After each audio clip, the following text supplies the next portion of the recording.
Olá, querido irmão, querido amigo, seja bem-vindo a mais uma aula do nosso curso de teologia. É um prazer estar aqui novamente ministrando aos irmãos e compartilhando as coisas preciosas da palavra de Deus. E nós já estamos bem avançados no nosso curso. O nosso último módulo foi do livro de Atos e nós fizemos de forma presencial, um aulão único. E na semana passada nós começamos a falar sobre as epístolas gerais, né, as cartas gerais. E a gente chama assim, como foi falado na primeira aula sobre esse assunto, porque são cartas que foram enviadas de uma forma generalizada, né, diferente das cartas do apóstolo Paulo, que são destinadas a igrejas específicas, né, além das suas cartas pastorais destinadas a Timóteo e a Tito. As cartas dos demais apóstolos, elas foram destinadas de uma forma geral para as igrejas daquela época. Na semana passada, nós começamos pelo livro de Hebreus e também pelo livro de Tiago, duas cartas super importantes para a igreja. E hoje nós falaremos sobre dois apóstolos conhecidos da palavra, conhecidos nos evangelhos. A gente vai falar hoje das duas cartas de Pedro e uma das cartas de João. Então vamos lá, que Deus fale ao nosso coração mais uma vez e que haja revelação do alto sobre o nosso coração, sobre a nossa mente, em nome de Jesus. A gente sempre fala, né, sobre essa questão de quem escreveu, né, quem é o autor das cartas, e às vezes as cartas, elas não estão assinadas, mas há indícios fortes da própria escrita, do estilo, de quem acompanhava aquela pessoa naquele momento, que dá o indício de que realmente foi aquela pessoa. Então, de uma forma histórica, de uma forma objetiva, a gente realmente fala que a autoria das cartas de Pedro é mesmo do apóstolo Pedro, e a gente então vai falar dessa primeira carta de Pedro. Silvano é um dos nomes que vai aparecer, e aí Silvano é Silas, né? A gente está falando da mesma pessoa, né? Silvano, que acompanhou Paulo em sua segunda viagem missionária, provavelmente tenha sido secretário de Pedro na composição desta primeira carta, o que talvez explique o estilo polido do grego da carta. Esta epístola transmite saudações enviadas pela igreja em Babilônia, né? Eles utilizam esse termo Babilônia. Tudo indica que Babilônia é Roma, né? É muito provável que, tal como em Apocalipse 14, 8, 17, 5, Babilônia, nesse caso, queria dizer Roma. O Antigo Testamento havia comparado Babilônia como um símbolo de prosperidade ímpia, né? A gente vê lá em Isaías 14. Naqueles tempos de perseguição, os cristãos, por prudência, tinham de ser cautelosos na maneira de se referir às autoridades dominantes, pelo que empregavam uma palavra para significá-las, a qual eles e não os estranhos podiam compreender. É como se fosse um código. Então, para que talvez não houvesse ali nenhum mal-entendido com as autoridades, eles usaram esse codinome para se referir a Roma como Babilônia. Pedro se dirige aos cristãos que vivem em várias partes da Ásia Menor, os quais estão sofrendo rejeição no mundo devido à sua obediência a Cristo. A gente vê isso no capítulo 4, dos versículos 1 a 4, e também do 12 a 16 do mesmo capítulo. Refere-se a eles como estrangeiros dispersos, né? Uma frase que lembra o exílio de Israel no Antigo Testamento, mas agora também é muito apropriada para os cristãos. Nós falamos nas últimas aulas sobre essa questão, né? A igreja estava sendo duramente perseguida e houve uma dispersão. Então, daquela igreja que nasce em Jerusalém, agora por conta da perseguição, ela se espalha. O evangelho está se espalhando aqui nesse período de uma forma muito rápida e já chegou na Ásia Menor, já chegou em outros países, né, como a Itália, por exemplo, onde está Roma, chega a cidades como Capadócia, como a Galácia, como Filipos, Éfeso. Então agora a gente tem a igreja espalhada por diversas cidades, entre nacionalidades distintas, culturas distintas. E aí esses primeiros cristãos ali que permaneceram em Jerusalém até que fosse derramado do alto poder sobre eles, esses primeiros líderes, junto com essa primeira leva devido à perseguição, então eles são dispersos. Esta carta foi escrita provavelmente perto do fim da vida de Pedro, mas por enquanto ele ainda poderia dizer, né, como está lá no versículo 17 do capítulo 2, honrai ao rei, né? Então ele está ali ainda firme e forte no seu exercício. E honrar o rei, ele está se referindo, né, a honrar as autoridades. O início dos anos 60 é uma boa estimativa para a composição desta primeira carta. Então, esta carta, né, tão linda, tão intensa de Pedro, dessa primeira carta, foi escrita às 5 províncias da Ásia Menor. Então, a gente está falando do Ponto, da Galácia, da Capadócia, Ásia e Bitínia, e igrejas que foram fundadas pelo apóstolo Paulo, né? E ele escreve essa carta com o fim de estimulá-los a uma exultante alegria em face da perseguição. Pensa-se que talvez Pedro escrevesse essa carta logo depois da morte do apóstolo Paulo. Ele foi escrita junto com Silas, né? A gente tem essa referência no capítulo 5, versículo 12. Né, Silas, também chamado de Silvano, foi um dos auxiliares do apóstolo Paulo também. E enviou a essas igrejas, levando Silas pessoalmente a notícia do martírio de Paulo às igrejas. Assim, a carta nasceu numa atmosfera de sofrimentos pouco antes do próprio martírio do apóstolo Pedro, para exortar os cristãos que não estranhassem ter de sofrer, lembrando-lhes que Cristo realizara a sua obra pelo sofrimento. A gente vai ver então na primeira carta de Pedro essa ênfase sobre a perseverança em meio ao sofrimento, como que é a vida do cristão em meio ao sofrimento. A gente vai também perceber, tanto na primeira quanto na segunda carta, uma fala abundante, né, do apóstolo Pedro a respeito dos últimos dias. Por isso a gente costuma dizer também que as cartas de Pedro são cartas de conteúdo escatológico, que fala do final dos tempos. Então, os escritos de Pedro foram dedicados aos santos de Deus que estavam sofrendo, que é o tema básico que percorre as duas cartas. Pedro estava tentando confortar os santos que tinham sofrido essa dispersão que foi falado no início da aula, dizendo-lhes que o Senhor realmente os amava, que ele estava vindo para eles e que deviam permanecer firmes até os julgamentos finais. Pedro também lembra, né, os irmãos dessas igrejas das coisas que tinham e eram de verdadeiro valor e que ninguém podia tomá-las deles, né? Uma das palavras-chave nas cartas de Pedro é a palavra preciosa ou precioso. Então, por 7 vezes a gente vai verificar Pedro falando a respeito de coisas preciosas. Olha só, você foi redimido por seu precioso sangue, no capítulo 1, versículo 18 e 19, para que vocês creiam que ele é precioso. Capítulo 2, versículo 7, e ele lhes deu grandes e excelentes promessas preciosas para que por elas vocês possam se tornar participantes da natureza divina. De novo ele fala das coisas preciosas aqui já na sua segunda carta, capítulo 1, versículo 4. Por que Pedro usa isso, né? Colocando a obra do Senhor, o que ele fez, né, e tem feito nas nossas vidas, acima das dificuldades, acima das perseguições, acima das lutas.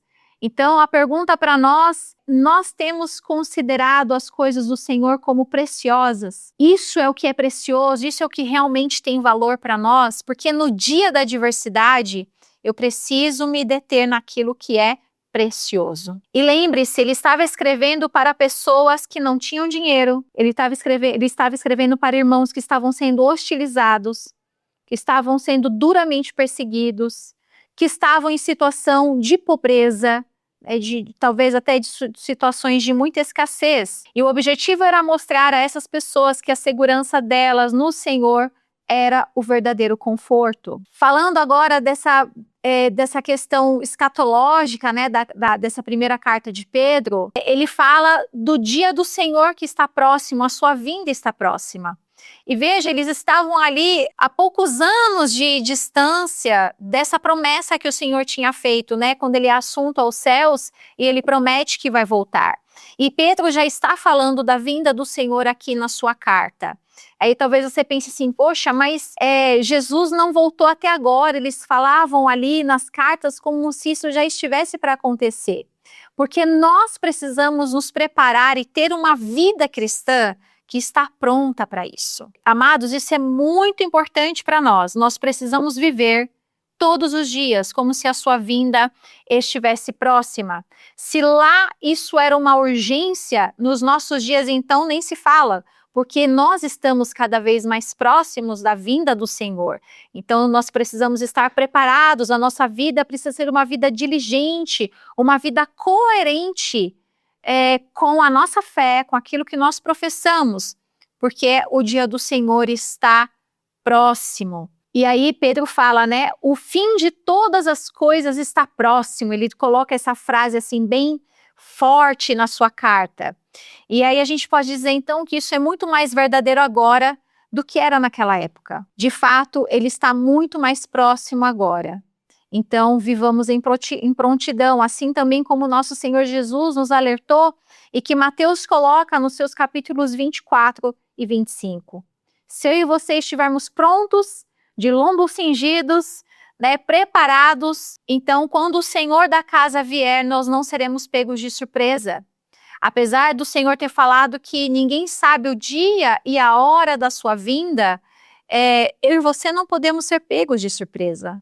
Porque nós estamos vivendo uma vida de espera, esperando no Senhor, uma vida consagrada, uma vida santa, uma vida em submissão à sua palavra. Então, nós não seremos pegos de surpresa em nome do Senhor Jesus. Sobre o conteúdo, então, aqui a gente, né, deu fizemos as preliminares, né, dessa primeira carta de Pedro. Dentro do conteúdo da carta, nós vamos ver o seguinte, né, a salvação futura que aguarda os crentes na revelação de Jesus é especialmente proeminente logo no princípio desta epístola. Ele fala esta esperança, né, a esperança do cristão é mencionada logo no começo. Também há uma referência ao importante objetivo dos crentes de levar os outros a Deus por meio de seus estilos de vida piedosos, né? Um estilo de vida coerente com a palavra do Senhor. Eles então proclamam os louvores de Deus, silenciam os homens loucos realizando boas obras, ganham esposas para Cristo por seus exemplos, envergonham os críticos ímpios e confundem antigos companheiros. Os cristãos devem ser uma força de redenção no mundo, apesar de sofrimento. Então vamos falar mais um pouco de como a gente pode dividir o conteúdo dessa primeira carta.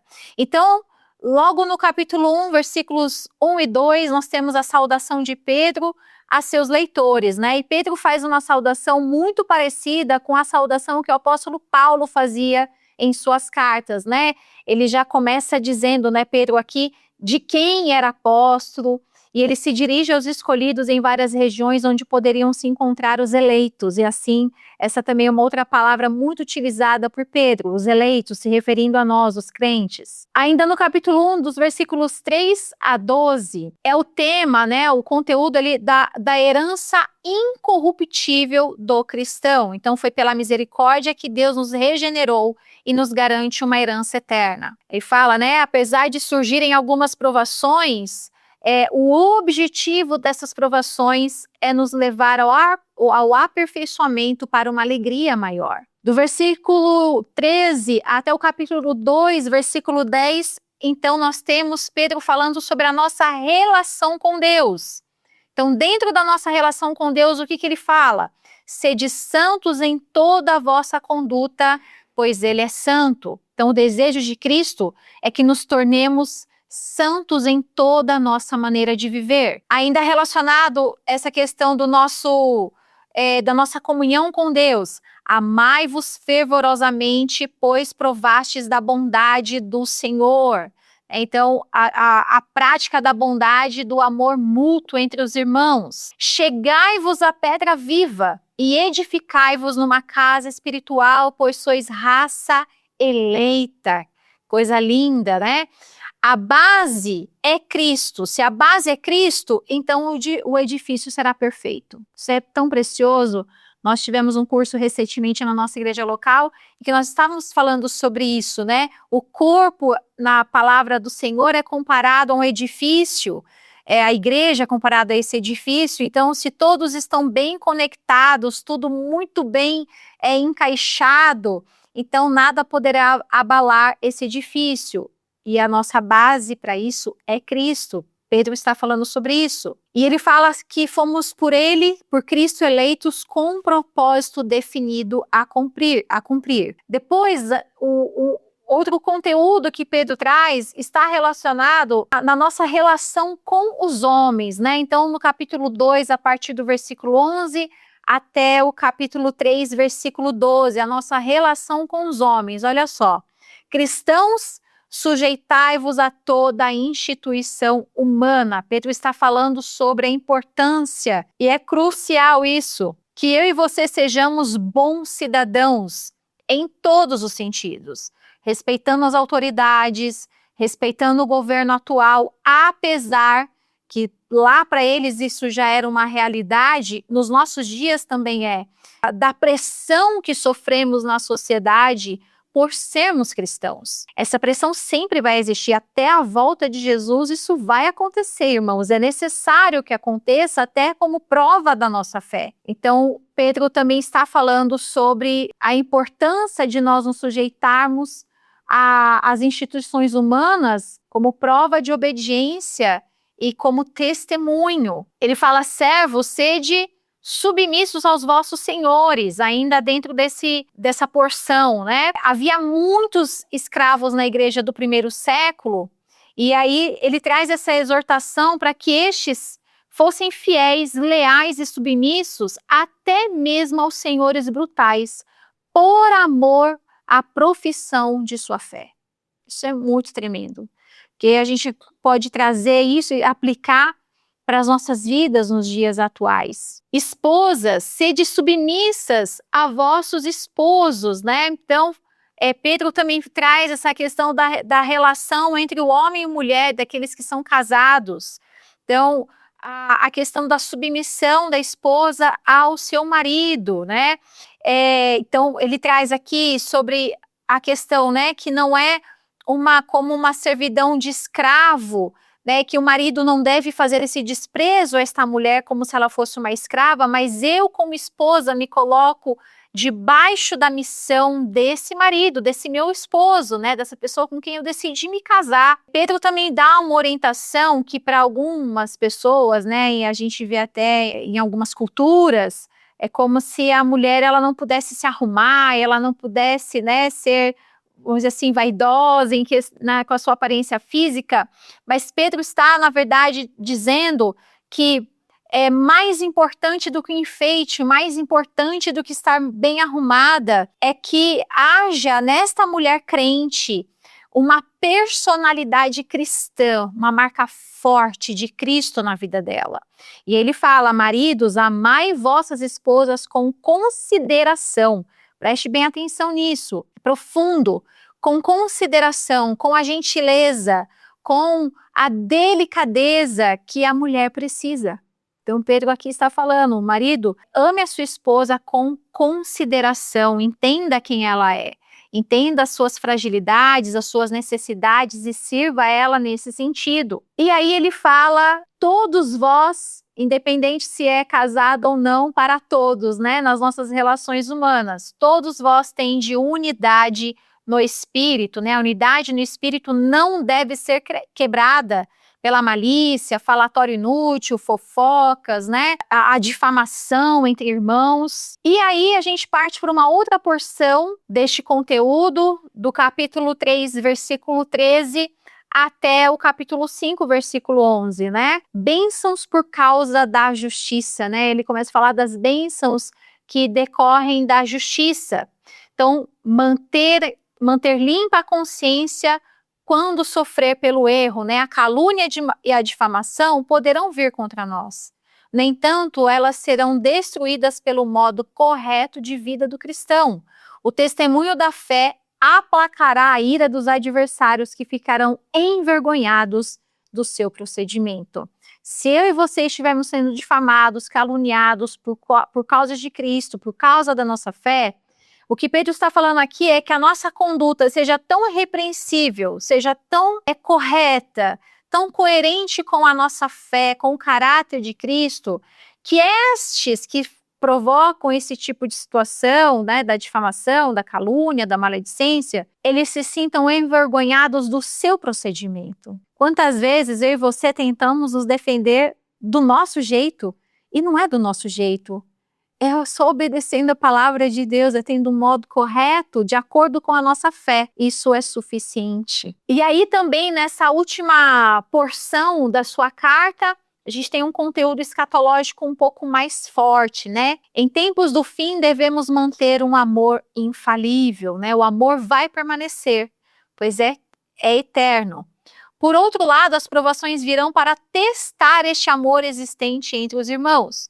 O caminhar com Deus passa por provas e testes, mas o que perseverar até o fim será salvo. E aí ele fala também, anciãos, sede exemplos. Então, aqueles que são líderes, os mais velhos, os mais experientes, os que se colocam hoje como realmente posição de liderança no meio da igreja, ele fala, sede exemplos. Então, para nós que somos líderes, pastores, que exercemos o pastorado, né, o pastoreio no meio da igreja, precisamos nos lembrar disso. Eu preciso ser exemplo e não ser um abusador da igreja, né? Alguém que usa da sua posição de influência, de respeito, muitas vezes, para obter vantagem, né? Ele fala, né, que estes não podem ser dominadores do rebanho do Senhor. E entre todos nós, sejamos humildes, né? Então, sejam humildes em Deus. E no finalzinho do versículo 12 até o 14 deste último capítulo, é Silas, que é o mesmo Silvano, que nós falamos no começo, a quem está aí na finalização dessa carta, que foi o portador da epístola e que provavelmente ajudou Pedro a escrevê-la. E aí a gente também tem Marcos, né? João Marcos estava com Pedro nessa época, né? Então, assim como ele foi um auxiliar importante para o apóstolo Pedro, Marcos também se torna um auxiliar importante para o apóstolo Paulo. A gente até falou no módulo de Atos, né, sobre aquele pequeno desentendimento que eles tiveram, mas por fim é tão lindo, né? A vida no corpo de Cristo. Existe a restauração, existe o perdão. Então, Marcos, ele estava com o apóstolo Paulo na sua primeira prisão em Roma e provavelmente ele também estava com Paulo na sua segunda prisão. Então, este é o conteúdo da primeira carta de Pedro. E a gente já passa imediatamente para a segunda carta. Nessa segunda carta, o autor, ele se apresenta, né? Aqui ele realmente fala, né, quem ele é. E ele se apresenta como aquele que presenciou a transfiguração de Cristo, que foi avisado por Cristo de sua morte próxima, né? Essa carta fornece as instruções e exortação do apóstolo Pedro à medida que ele se aproxima do final da sua vida. A gente vai perceber isso também. E ele usa, nessa segunda carta, várias palavras e frases semelhantes que nós encontramos na primeira carta de Pedro. Por isso que não restam dúvidas, né, de que realmente ele é o autor, talvez auxiliado por alguém para escrever, mas ele como sendo o responsável pelo conteúdo. Enquanto na primeira carta Pedro estimula os cristãos a encararem a oposição do mundo, nesta segunda ele adverte os cristãos contra os falsos mestres dentro de sua comunhão e o que os levaria à apostasia. Então os mestres heréticos aparecerão, ele fala isso nessa carta e na verdade já estão em cena, já estão atuando no meio do povo. Estes hereges, né, que esses falsos mestres que Pedro está falando, eles negam o Senhor, exibem um estilo de vida sensual, né? Que estilo de vida sensual? A sensualidade aqui, não é, a gente confunde muito com a questão sexual, mas ser sensual é ser manipulador, é ser envolvente, né? E estão destinados à destruição. Eles ridicularizam a ideia da volta do Senhor. A denúncia que Pedro está fazendo aqui é que estes falsos mestres, esses hereges, eles negam, né? Eles vão contra a ideia da segunda vinda de Cristo. A gente vai perceber na carta de Pedro que são características que se enquadram numa heresia chamada de gnosticismo. O gnosticismo, ele toma mais forma, né? Ele realmente vem a ter como uma linha mesmo, né? Até, não diria religiosa, porque a gente vai entender um pouco melhor o que é o gnosticismo, porque está muito mais ligado à filosofia. Mas eles têm, aqui já no início da igreja, esse pensamento, essa ideia já está sendo introduzida. Olha que luta para esse pessoal, porque eles estão sofrendo perseguição do governo atual da política e perseguição mesmo, de serem mortos. Eles estão prestes a passar pela destruição de Jerusalém, que vai trazer aí um sofrimento muito grande. Eles já estão passando por privações, porque o fato de ser cristão, talvez alguns não conseguiam mais trabalho, alguns tiveram que sair das suas casas, tem tudo isso. E além disso, dessas questões, eles ainda precisam agora lidar com linhas que vão aparecendo, que vão surgindo, que não estão de acordo com os princípios do Senhor, com os preceitos de Cristo. Então, aqui Pedro já está orientando as igrejas e pastoreando o povo nesse sentido, de alertá-los sobre esses pensamentos. Aí a gente vai falar um pouquinho mais para frente melhor sobre o que é esse gnosticismo, mas a gente já vai vendo aqui algumas ideias, a gente vai ver que essa questão de ir contra a segunda vinda de Cristo tem a ver já com esta linha de heresia. Então, o conteúdo dessa segunda carta de Pedro está relacionado à resposta ao erro, que é a firmeza através do crescimento no conhecimento do Senhor. No conhecimento do Senhor. Porque na gnose, no gnosticismo, não é no conhecimento do Senhor que você é salvo.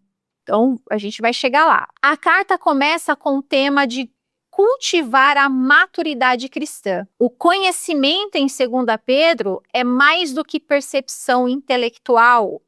É uma experiência com Deus e que vê Cristo, o que resulta em transformação moral. Então, não é só conhecer, é transformação. Esse é o verdadeiro conhecimento, né? Gnose significa conhecimento, que combate a influência gnóstica herética, né? Vamos chegar lá nisso daí que você vai entender melhor. A base para tal conhecimento são as escrituras, né? O que nós chamamos de profecia, o que Pedro usa isso, né, na sua carta, as profecias. E a doutrina apostólica. No capítulo 2, ele fornece uma descrição mais longa a respeito da advertência contra os falsos mestres. E no último capítulo, enfatiza a segunda vinda de Cristo, que, por sinal, era objeto de ataque de zombadores, né? Então, como é que a gente pode dividir o conteúdo da segunda carta? Então, no capítulo 1, versos 1 e 2, a saudação de Pedro aos seus eleitores. Aqui ele já começa afirmando ser servo de Jesus. Do versículo 3 ao 21 do primeiro capítulo, né, o conhecimento da palavra. Então ele fala assim: participem da natureza divina e assim confirmem a sua eleição. Pedro está dando uma ênfase que o conhecimento de Deus, e somente o conhecimento de Deus, nos leva não só às glórias externas do reino eterno, mas a uma transformada e divina natureza dentro de nós. Então não é só bênçãos externas. Eu sou abençoado agora porque eu sigo a Jesus. Eu tenho casa, eu tenho carro. Não é disso que Pedro está falando. Ele está falando de uma transformação de dentro, do caráter, de quem somos, que Deus, por sua graça, nos concede, a qual, por nossa parte, cumpre que nos esforcemos por alcançar. Cristo fez uma obra muito poderosa e preciosa nas nossas vidas, mas é minha responsabilidade, é sua responsabilidade diária, alcançar todos os dias o propósito, né? A essência de ser filho de Deus, o caráter de um filho de Deus. Esta obra o Espírito Santo faz em nós? Faz. É só pelo poder do Espírito Santo. Mas e se eu não buscá-lo, se eu não vigiar, se eu não permitir que essas coisas aconteçam, se eu não obedecer à palavra de Deus, a transformação não vai acontecer. É uma responsabilidade pessoal. Ele fala também: lembrem-se da palavra de Deus, pois fomos testemunhas oculares, né? Então, tudo indica aqui que nos dias de Pedro já havia pessoas, como nós temos nos dias de hoje, que diziam que a história de Jesus e dos seus milagres eram fábulas, era coisa inventada, era a história da carochinha. Mas Pedro tinha visto a glória de Jesus com seus próprios olhos e sabia ser verdadeiro tudo o que ensinava acerca de Jesus. Pedro viu Jesus andar sobre as águas, ele viu Jesus acalmar a tempestade, ele viu Jesus transfigurado, ele presenciou a ressurreição de mortos em 3 oportunidades diferentes. Ele viu Jesus ressuscitado depois da sua morte. Então, tudo isto confirmava de uma forma maravilhosa, linda, as profecias do Antigo Testamento acerca do Messias. Pedro não estava falando de algo que ele ouviu falar, Pedro estava falando do que ele conheceu de perto, ele participou. No segundo capítulo, né, ele faz a advertência, então, dos falsos mestres, é onde ele concentra aqui na sua carta essa advertência. Então, assim como houve falsos profetas lá no passado, no Antigo Testamento, assim também haverá falsos mestres nos nossos dias. A vinda de falsos mestres é mencionada inúmeras vezes por Jesus, por Paulo e agora por Pedro e também por outros no Novo Testamento. Na primeira carta, Pedro adverte contra as perseguições vindas de fora, mas aqui na segunda carta ele adverte contra as que estavam vindo de dentro da igreja. Olha que forte. Na primeira carta ele está falando das perseguições de fora, mas agora ele está falando daquela que acontece dentro.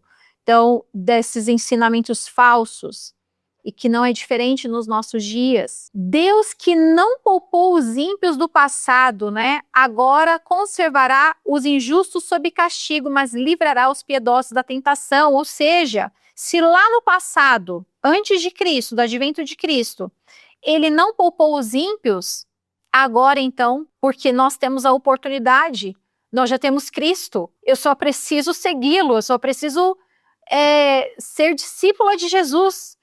Então, para aqueles que rejeitam esta obra, e Pedro está falando aqui de uma forma muito específica para esses atuantes dentro da igreja que estavam trazendo confusão, estavam trazendo distorção das doutrinas básicas da fé, esses também serão conservados em castigo. Então, olha que exortação forte. Ele fala também, ainda nesse segundo capítulo, a escuridão das trevas foi reservada para os ímpios, né? As expressões aqui se referem não ao mundo, mas aos líderes dentro da igreja. Olha. E no terceiro capítulo, ele então fala sobre a volta do Senhor. É um dos capítulos mais escatológicos das cartas de Pedro, né? A gente até, quem está acompanhando pelo material que a gente disponibiliza para os nossos alunos, tá aí, né, a parúzia ou parousia do Senhor, que significa a volta de Cristo, né? A palavra é utilizada para a volta do Senhor. Os zombadores dos últimos dias duvidarão da vinda do Senhor. Aqui, Pedro, inclusive, utiliza como uma referência o dilúvio, né? Ele fala que nos nossos dias serão como nos dias de Noé, que Noé estava ali anunciando que ia chover, que ia acontecer, e as pessoas estavam zombando, elas não estavam acreditando que aquilo de fato aconteceria. E ele fala que próximo da vinda do Senhor, assim também seria. Então, nos nossos dias, nós vemos isso, né? Então, ele compara a vinda do Senhor com o dilúvio, né? Como uma forma ilustrativa de como será também a volta de Cristo. Então, Cristo trará justiça a esse mundo através dos seus justos juízos. Ele fala assim também, apressem a vinda do Senhor com vidas santas, né? E assim ele conclui a sua carta. À medida que o fim desta era se aproxime, sua parousia ou sua volta, né, se torna cada vez mais real, devemos santificar mais e mais as nossas vidas. Então, olha que são 2 cartas poderosas, preciosas do apóstolo Pedro. Não deixe de estudá-las, de ler na sua Bíblia e de se aprofundar mais no assunto. E ainda nesta aula, então, nós vamos ver a primeira carta do apóstolo João. Na próxima aula, a gente, né, infelizmente, se você só acompanha a gente online ainda, né, por enquanto não temos essas outras aulas, mas em breve Esse é o nosso projeto, da gente ter tudo disponibilizado no nosso canal. A gente vai falar sobre, então, na nossa aula presencial, sobre as outras 2 cartas, junto com a carta de Judas, e vai ser também o dia da nossa prova. Então, ainda nesta aula, vamos falar sobre a primeira carta de João. O estilo, o vocabulário, tudo indica, né, existe um consenso entre historiadores, entre a tradição antiga, de que o autor desta carta é o mesmo autor do Evangelho de João. Então, estamos falando, sim, do apóstolo João. A falta de especial dedicação e saudação indicam que a carta foi circular, provavelmente enviada às igrejas perto de Éfeso, onde João passou seus últimos dias. Tudo indica, né, na história, que ele viveu mais ou menos 100 anos. Então, João morreu de velhice. Diferente dos demais, em que praticamente todos foram mártires, né? Morreram assassinados por conta do evangelho, João não. A tradição diz que em um determinado tempo, o apóstolo João foi colocado em óleo fervente, né? Num tacho grande de óleo fervente, mas ele saiu sem nenhuma lesão. Ele saiu completamente intacto. E os repetidos esforços para matá-lo deixaram seus perseguidores temerosos. Nós presumimos que o livro de Apocalipse foi escrito depois que ele foi banido para a ilha de Patmos, mas Apocalipse foi o primeiro dos seus escritos. Então, as cartas provavelmente foram escritas depois e, por fim, o seu evangelho. Quando a gente teve a aula dos evangelhos, a gente falou do Evangelho de João, que também o próprio Evangelho de João já era, vamos dizer assim, um evangelho voltado também para o combate às heresias, né, às ideias que estavam surgindo já no meio da igreja, no primeiro século. Esta carta, assim como a de Hebreus, não menciona o seu autor nem as pessoas a quem é dirigida, apesar de ser intensamente pessoal, como indica o uso frequente dos pronomes eu e vós, né? Mas a gente, diferente de Hebreus, né? Apesar de não ter aí a sua assinatura, mas a gente tem indícios, né, bem fortes, claros, de que João é mesmo o escritor dessa carta. Então, ele também escreve, né, às igrejas ali das redondezas de Éfeso, né, tendo como objetivo dar ênfase aos pontos essenciais do evangelho e avisar contra heresias que estavam surgindo, que mais tarde produziriam uma forma corrupta e paganizada de cristianismo. De acordo com a antiga tradição, João fez de Jerusalém seu centro de operações, cuidando de Maria, mãe de Jesus, enquanto ela viveu. E depois da destruição de Jerusalém, fixou residência em Éfeso, que no fim da geração apostólica tornara-se o centro da população cristã, tanto em número como pela posição geográfica. Passou o final de seus dias exilado na ilha de Patmos por determinação do imperador romano Domiciano, que governou de 81 a 96 depois de Cristo. Então, olha só que realmente confirma o quanto, né, o apóstolo João viveu. Então, a data aproximada desta carta é no finalzinho do século I, por volta do ano 90 depois de Cristo. O propósito de João escrever a sua primeira carta, a gente pode relacionar o seguinte: o cristianismo já estava no mundo havia uns 60 ou 70 anos, né? Em muitas partes do Império Romano, tornara-se uma religião importante de poderosa influência. Houve todo tipo de tentativa de misturar o evangelho com as filosofias e sistemas de ideias dominantes. João declara ter escrito para dar garantia da vida eterna àqueles que creem no nome do Filho de Deus. Então, João também tem esse propósito de, vamos dizer assim, dissipar, né, a confusão, dissipar o conflito desordenado com os mestres de falsa doutrina, né? Então, para soprar para longe essa nuvem, né, de dúvida que estava pairando sobre os crentes.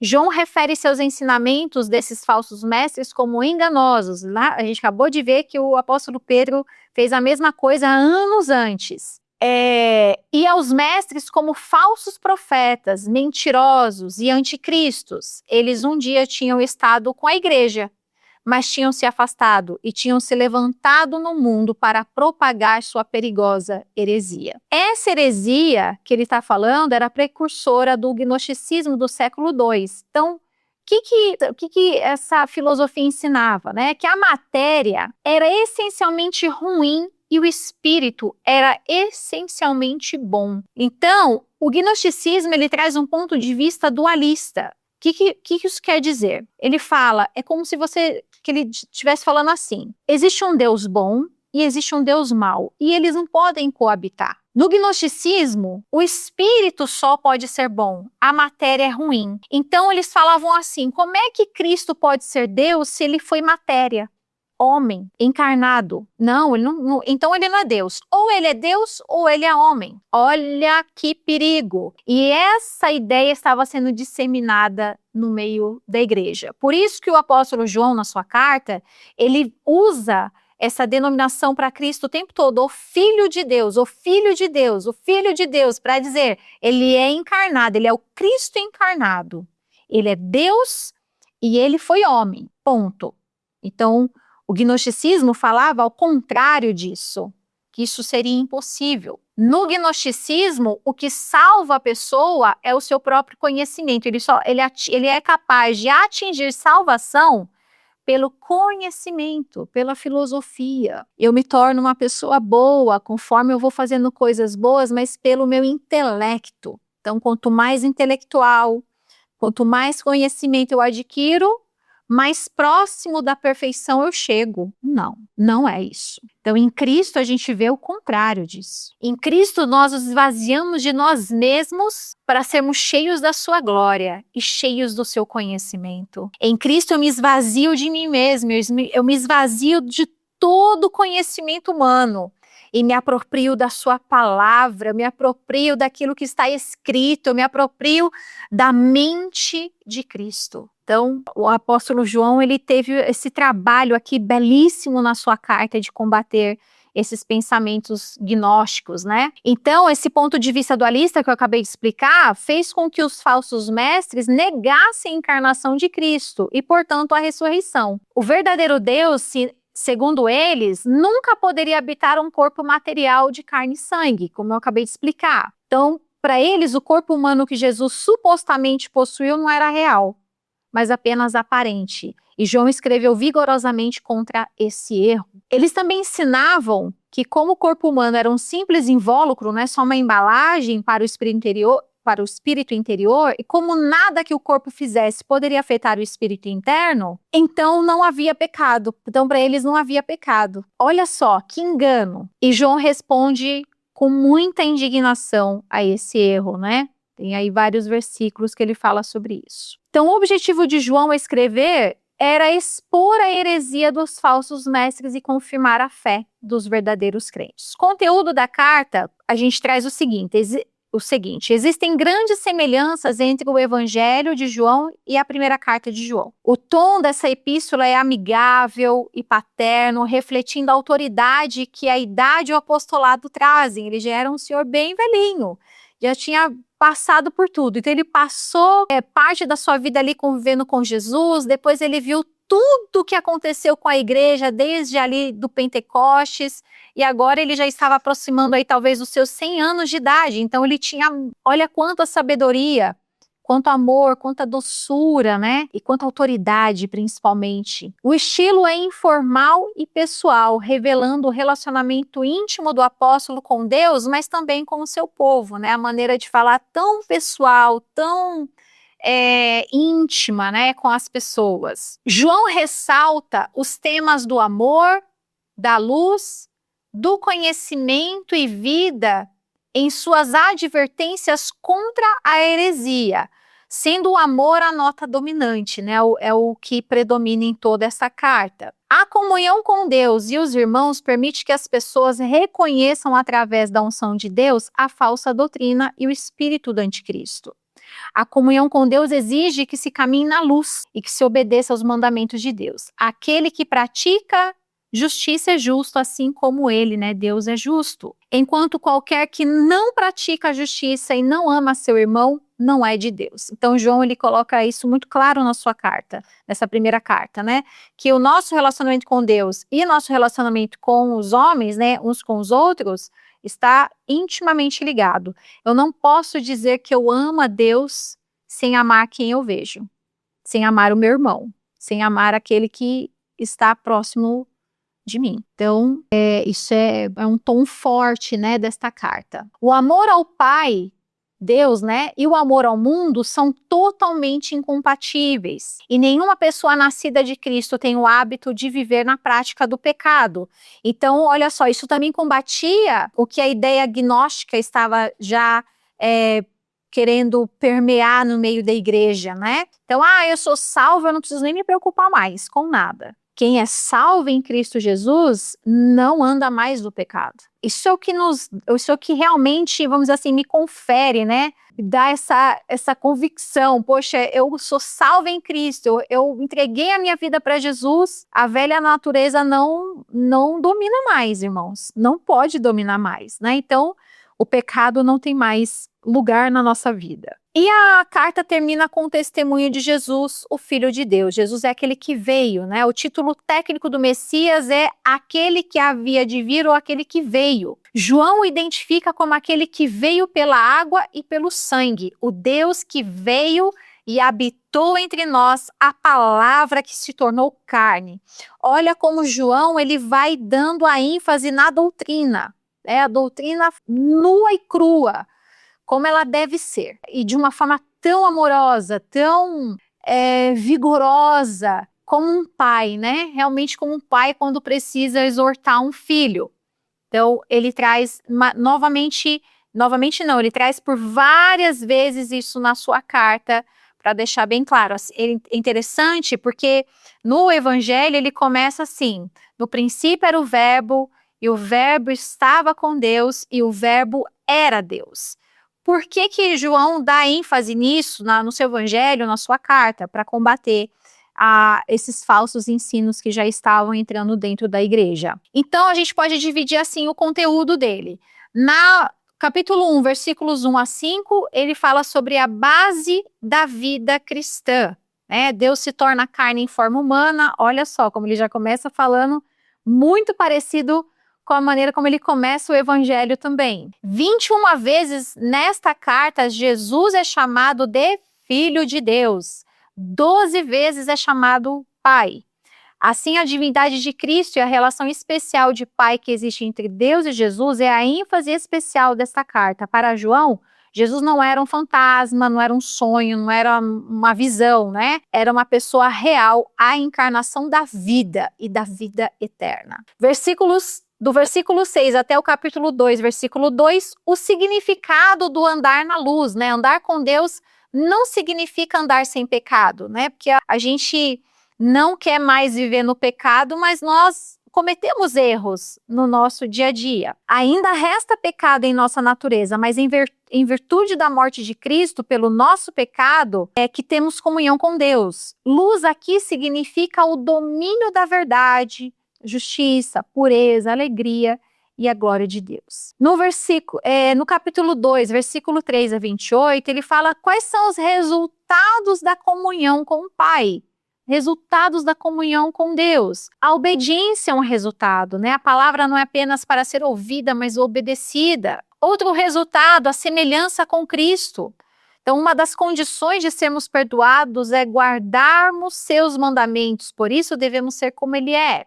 Outro resultado, o amor. Então, a falta de amor pelos irmãos aqui é considerada impedimento para se caminhar com Deus, como eu falei agora há pouco. Outro resultado é a nossa separação, né? Agora somos separados, não fazemos mais parte deste mundo, não pertencemos mais a ele. E outro resultado, manter-se firme nos princípios cristãos recebidos, né? Ele fala sobre isso porque ele estava combatendo aqui nesse capítulo 2, né, especialmente nos versículos 18 a 28, o combate ao espírito do anticristo, né? Então, o anticristo, ele não apenas nega que Jesus é Cristo, como também ele quer ocupar o lugar de Jesus, né? Então, por isso precisamos se manter firmado, a gente precisa se manter firmado nos princípios cristãos que nós recebemos. Capítulo 2, né, do versículo 29 até o capítulo 3, 24, né, ele fala sobre justiça como sinal de filiação. Então, a realidade da filiação. Os filhos da justiça praticam a justiça e se identificam com Deus que é justo. Então é necessário se purificar dia após dia. Ele também fala sobre a possibilidade da pureza, ou seja, é possível termos uma vida de pureza. Não é algo difícil, algo surreal, né? A manifestação de Cristo aos homens foi para tirar-lhes os pecados e levá-los a uma posição de vencê-los e não mais viverem sob o seu domínio. Os que são nascidos de Deus não vivem na prática do pecado, porém, os que permanecem no pecado são filhos do diabo. A essência da justiça, ele também fala aqui nessa porção, aquele que odeia seu irmão é considerado assassino e este não tem herança no reino de Deus. Então, a justiça de Deus não é como a nossa justiça. Na justiça de Deus, quem odeia o seu irmão já é assassino. E os resultados da justiça, né? Deus permanece naquele que ouve suas palavras e as pratica. Que resultado maravilhoso, né? E aí, no capítulo 4, dos versículos 1 a 6, ele fala sobre a necessidade de termos discernimento espiritual. O critério para se averiguar a sua genuinidade era o conteúdo da mensagem por eles apresentada, se reconhecia ou não a divindade de Cristo. Então, como é que eu ia saber se o ensino, como é que eu sei se o ensino é proveniente da palavra, é proveniente mesmo de Cristo? Ele tem que reconhecer a divindade de Cristo. Se não reconhece a divindade de Cristo, então não é de Deus. Do versículo, ainda no capítulo 4, versículo 7 a 21, ele fala sobre o amor como prova da nossa filiação, né? Então, a nossa origem, a origem do amor, o amor provém de Deus, todo aquele que ama com genuíno amor, esse é nascido de Deus. O significado desse amor, né? O amor de Deus foi manifesto ao mundo quando ele enviou seu Filho para morrer pelos homens a fim de resgatar-lhes do pecado. A inspiração desse amor, o amor de Deus por nós deve nos incentivar a amar os irmãos. Assim Deus será visto em nós através do nosso amor demonstrado por atos. E a atividade desse amor, né? O amor de Deus é operante na vida daquele que o recebe, lança fora todos os atributos humanos para dar lugar a atuações divinas no homem. Aquele que ama a Deus deve também amar a seu irmão. E no capítulo 5, grandes certezas do cristão. Então o apóstolo João fala sobre grandes certezas. Uma grande certeza, a vitória sobre o mundo. Outra certeza, o caráter final de Jesus Cristo, a certeza da realidade da salvação, a certeza da oração respondida, a certeza da verdade do evangelho. E por fim ele termina a sua carta nos admoestando contra a idolatria. Que conteúdo rico, irmãos. São 5 capítulos de muita riqueza, de muitos princípios poderosos, né? Esses dias uma pessoa me perguntou assim, Ju, como é que eu queria eu sou nova convertida, eu queria começar a ler a Bíblia por algum lugar. Por onde você me aconselha? E eu aconselhei essa irmã a começar por 2 livros, o Evangelho de João e a primeira carta de João. É tão claro, eles são tão completos no sentido dos princípios, né, da base da nossa fé. Aí eu falei para ela assim, depois a gente vai aumentando o nível, mas eu acho que eu já comecei com nível alto, né, com essa irmã, porque com tanta riqueza, né, com tantas preciosidades que nós vimos aqui, em poucos minutos. Então, que Deus te abençoe, que o Senhor, espero que o Senhor tenha falado ao seu coração, assim como falou comigo durante todo o tempo que eu estava aqui ministrando essa aula. E para você que é nosso aluno, te espero na nossa próxima aula. Até mais.